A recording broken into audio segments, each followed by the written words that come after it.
आज लोकसभा में चुनाव सुधारों पर चर्चा हो रही थी और इस चर्चा के दौरान समाजवादी पार्टी के राष्ट्रीय अध्यक्ष आदरणीय अखिलेश यादव जी ने बहुत महत्वपूर्ण बात कही।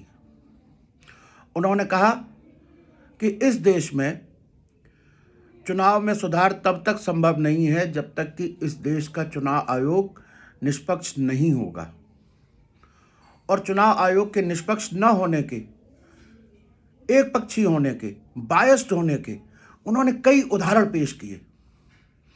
उन्होंने रामपुर लोकसभा के उपचुनाव का उदाहरण दिया।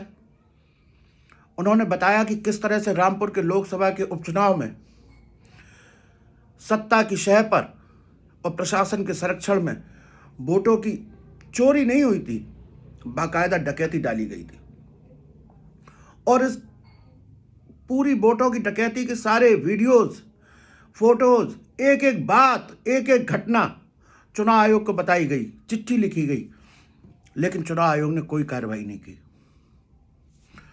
उसके बाद आदरणीय अखिलेश जी ने उदाहरण दिया विधानसभा के उपचुनावों का। विधानसभा के उपचुनाव भी आपको याद होंगे कि किस तरह से पुलिस वाले महिलाओं पर रिवॉल्वर तान रहे थे।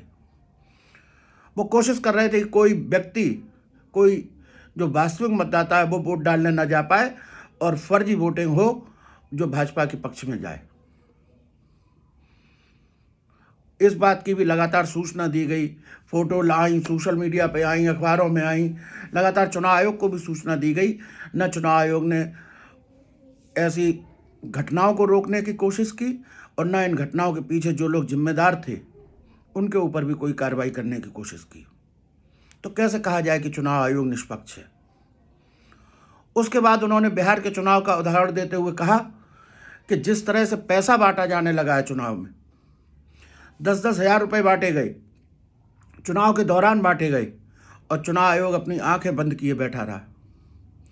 उन्होंने कहा वहीं एक तरफ हम लोग, जब हमारी सरकार थी, हम उत्तर प्रदेश की जनता को मोबाइल बांटना चाह रहे थे, कैबिनेट से पास हो गया था, लेकिन भारतीय जनता पार्टी के लोगों ने इस पर आपत्ति की और कहा कि इससे चुनाव प्रभावित होंगे, और चुनाव आयोग ने हमें मोबाइल नहीं बांटने दिए। एक तरफ तो चुनाव से काफ़ी पहले जब हम मोबाइल बांटने जा रहे थे तब चुनाव आयोग ने हम लोगों को वो मोबाइल नहीं बांटने दिए, हम सरकार में थे। दूसरी तरफ चुनाव के दौरान पैसा बांटा जा रहा है, चुनाव आयोग आंखें बंद किए बैठा रहा। तो कैसे माना जाए कि चुनाव आयोग निष्पक्ष है? और जब तक चुनाव आयोग निष्पक्ष नहीं होगा, इस देश में चुनाव सुधारों की बात करना बेईमानी है।